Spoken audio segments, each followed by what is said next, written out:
निंदियो पलंग पर ना आवेला।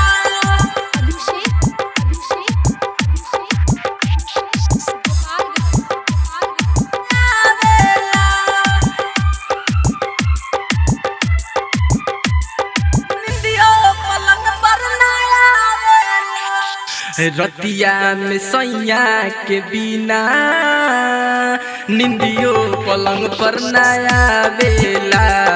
निंदियो पलंग पर ना आवेला। रतिया में सैया के बिना निंदियो पलंग पर ना आवेला। निंदियो पलंग पर ना आवेला। आ बजे लबारे तो अखिया निहारे चढ़ल जवानी कुरुकारेला। रतिया में सैया के बिना निंदियो पलंग पर ना आवेला। निंदियो पलंग पर ना आवेला। Mix by Sanwariya digital recording studio Barhima मोड़ गोपालगंज।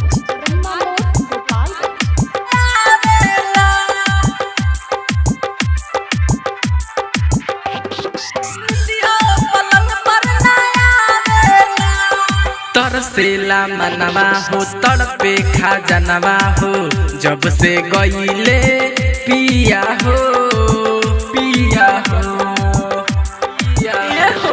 फोनवो लगाइले रोज बतियाइले तब न लागे जिया हो जिया हो।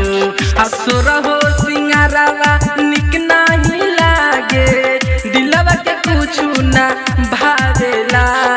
रतिया में सैया के बिना निंदियो पलंग पर ना आवेला। निंदियो पलंग पर ना आवेला।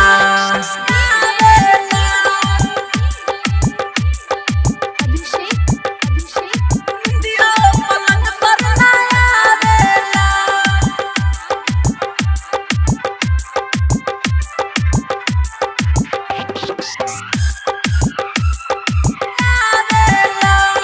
चढ़ली जवानी के दिल के कहानी के तना ले कहीं दर्द हो दर्द हो दर्द हो। राइटर रविंदर सुन देहाती मन जोग मिलल ना मरद हो मरद हो। आ फूल जस से जिया काट जस गड़े मजा सब तकिया उठावेला। रतिया में सैया के बिना निंदियो पलंग पर ना आवेला। निंदियो पलंग पर ना आवेला। आ बजे लबारे तो अखिया निहारे चढ़ल जवानी कुरुकारेला। रतिया में सैया के बिना निंदियो पलंग पर ना आवेला। निंदियो पलंग पर ना आवेला।